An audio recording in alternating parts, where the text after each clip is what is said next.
Hello दोस्तों, English reading practice की इस क्लास में मैं आप सभी का स्वागत करता हूं। तो दोस्तों, यहाँ हम लोग इम्प्रूव करते हैं अपनी इंग्लिश स्पीकिंग एंड रीडिंग को थ्रू स्टोरीज। तो आज का हमारा स्टोरी है who is the better one, यानी कौन बेहतर है।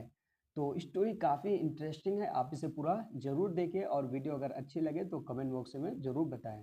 तो आइए हम इसे स्टार्ट करते हैं। लॉन्ग लॉन्ग अगो, यानी बहुत समय पहले, देयर वॉज अ विलेज, एक गांव था, in which there was water scarcity, यानी कि जिसमें पानी की कमी थी। There was no river, well और पॉन्ड नियर बाय, यानी उसके आसपास कोई भी नदी या कुआं या तालाब नहीं था। Women had to walk for miles to fetch water. Fetch का मतलब होता है दोस्तों निकालना। तो औरतों को जो है या महिलाओं को पानी निकालने के लिए मीलों दूर पैदल चलना पड़ता था। This took a lot of time and energy, जिसमें बहुत ज़्यादा समय भी लगता था और क्या, ऊर्जा भी लगता था। तो बहुत समय पहले की बात है, एक गांव में पानी की कमी थी। ना उसके आसपास कोई नदी था, ना कोई तालाब और ना ही कुआं। तो औरतों को जो है कोसों दूर जाना पड़ता था पैदल पानी निकालने के लिए। An old woman used to live in that village with her daughter. एक बूढ़ी औरत उस गांव में रहती थी with her daughter, अपनी बेटी के साथ। Her husband had died long time back, यानी उसके हस्बैंड की मृत्यु हो चुकी थी बहुत समय पहले। They were very poor, वो बहुत ज़्यादा गरीब थे। दो, हालांकि they had a pair of bullocks and a piece of land, हालांकि उसके पास जो है बैलों की एक जोड़ी थी एंड पीस ऑफ लैंड, और कुछ जमीन भी थे। ये फिर भी they were unable to grow crops, यानी फिर भी वो क्या थे, असमर्थ थे अनाजों को उगाने में। सो इसलिए they made their living by doing odd jobs in households, इसलिए जो है वो अपना जीवन यापन घरों में छोटे छोटे काम करके करते थे। तो एक बूढ़ी औरत भी उसी गांव में रहती थी, किसके साथ, अपनी बेटी के साथ, लेकिन उनके हस्बैंड का पहले ही मृत्यु हो चुका था। वो बहुत ज़्यादा गरीब थे, लेकिन उनके पास क्या, एक जोड़ी बैल थी और कुछ जमीन भी थे। फिर भी वो क्या करते थे, अनाज उगाने में असमर्थ थे। क्यों? इसलिए वो जो है घरों में छोटे छोटे काम करके अपना जीवन यापन करते थे। उम्मीद है दोस्तों यहाँ तक आप लोगों को समझ में आया होगा। आगे है, वंस, एक बार, a man of charity came to that village, यानी एक दानी व्यक्ति उस गांव में आया। He distributed some clothes and food grains to the people, यानी वो लोगों में कुछ कपड़े और खाने तकसीम किए। This man also came to the old women's house, यानी ये आदमी उस बूढ़ी औरत के घर में भी गया। And ask her daughter to take something, और उनकी बेटी से कुछ लेने को कहा। The old women was not at home at that time, यानी कि वो बूढ़ी औरत उस समय घर पर नहीं थी। द गर्ल रिफ्यूज, रिफ्यूज का मतलब होता है दोस्तों इनकार करना।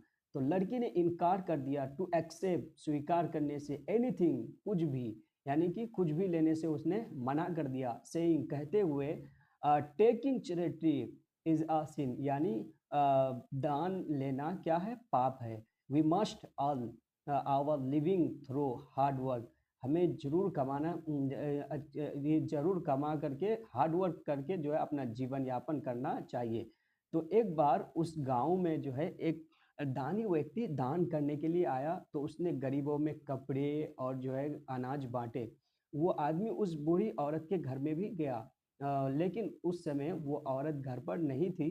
तो उस आदमी ने उस लड़की से कहा कि कुछ ले लीजिए। तो उस लड़की ने ये कहते हुए इनकार कर दिया कि जो है दान लेना पाप है और हमें अपना जीवन यापन जो है हार्ड वर्क करके, मेहनत करके करना चाहिए।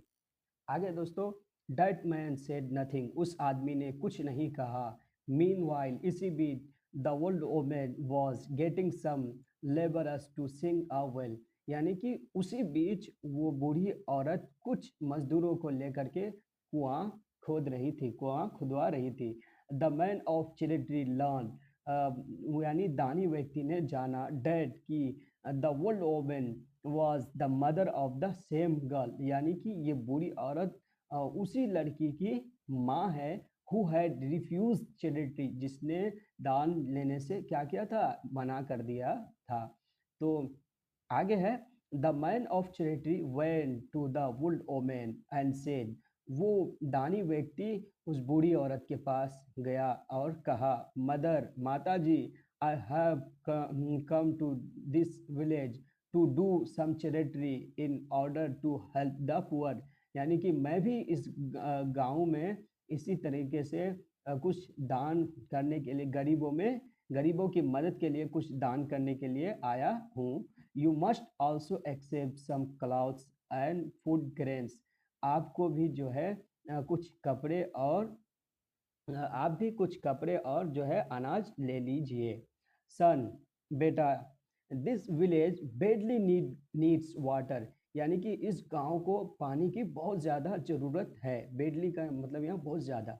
The people have to go very far to fetch water, लोगों को बहुत दूर जाना पड़ता है पानी लेने के लिए या पानी निकालने के लिए।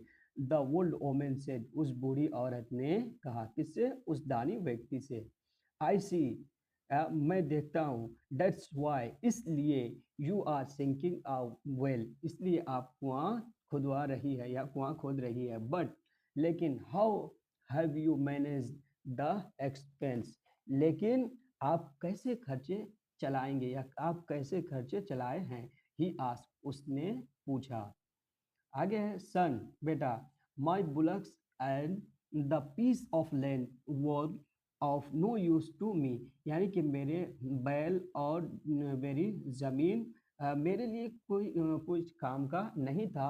सो इसलिए आई सोल्ड दैम, इसलिए मैंने उसे बेच दिया। That is the money I am utilising, यानी उसी पैसे को मैं उपयोग कर रही हूँ। द ओल्ड ओमेन इन्फॉर्म, उस बूढ़ी औरत ने क्या किया, इन्फॉर्म किया, यानी बताया, किसको, उस दानी व्यक्ति को। जब वो दानी व्यक्ति उस बूढ़ी औरत के पास गया तो कहा कि मैं भी इस गांव में जो है दान करने के लिए आया हूँ, आप भी कुछ कपड़े और अनाज ले लीजिए। तो उस बूढ़ी औरत ने क्या कहा कि बेटा, इस गांव में बहुत ज़्यादा जो है पानी की ज़रूरत है, लोगों को बहुत ज़्यादा दूर जाना पड़ता है। तो उस आदमी ने जवाब दिया, हाँ मैं देख रहा हूँ, इसलिए आप कुआं खुदवा रही है। लेकिन आप वो बूढ़ी औरत से पूछा कि आप अपने खर्चा कैसे चलाएंगे, आप ये खर्चा कैसे कर रहे हैं। तो उसने क्या कहा कि मेरे पास जो है जो बैल थे और जो ज़मीन थे मेरे कोई काम के नहीं थे, इसलिए मैंने उसे बेच दिया और मैं उसी पैसा का उपयोग कर रही हूँ।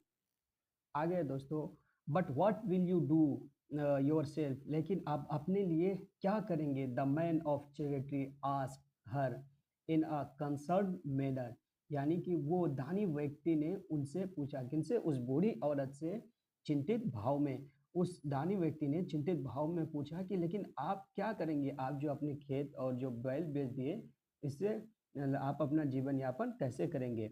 औरत बोल रही है, I don't worry about my self, मैं यानी मैं अपने बारे में चिंता नहीं करती हूँ। We are the people of labour, यानी हम लोग मजदूर आदमी हैं।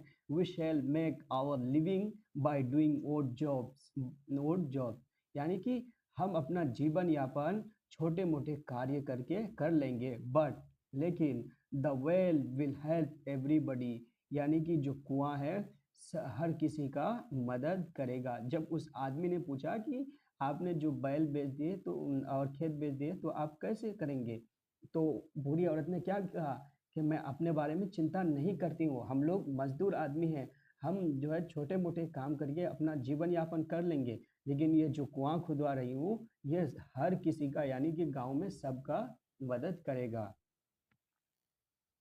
The man of charity was greatly impressed at the spirit of sacrifice of the old woman, यानी कि वो दानी व्यक्ति बहुत ज़्यादा प्रभावित हुए, किससे, औरत की त्याग भावना से।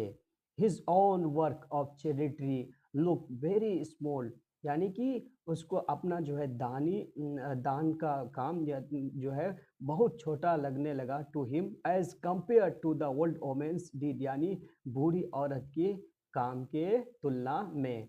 The man of charity went away having made a true example of selfless charity, यानी दानी व्यक्ति निस्वार्थ भाव का सच्चा उदाहरण पा करके चला गया। जब बुढ़िया ने उस आदमी से कहा कि मैं अपने बारे में फ़िक्र नहीं करती हूँ, जो है ये कुआँ सब हर किसी का मदद करेगा।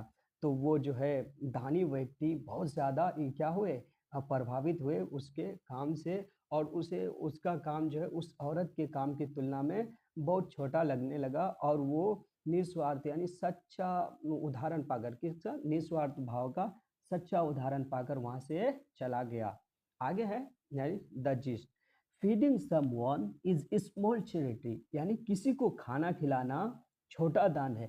रियल चैरिटी इज, यानी कि असली दान है, is helping someone to become, यानी कि किसी की मदद करना बनने में क्या कैपेबल ऑफ फीडिंग हिमसेल्फ, यानी खाना खिलाने में सक्षम बनाने में मदद करना है। कह रहा है कि खाना खिलाना तो छोटा सा दान है, लेकिन असली दान तो किसी को खुद खाना खिलाने में सक्षम बनाने में मदद करना है। तो दोस्तों इस बूढ़ी औरत का काम आप लोगों को कैसा लगा कमेंट बॉक्स में ज़रूर बताएं, और वीडियो अगर अच्छी लगी हो तो लाइक करना ना भूलें। मिलते हैं फिर से नेक्स्ट वीडियो में, तब तक के लिए bye bye, take care and keep learning.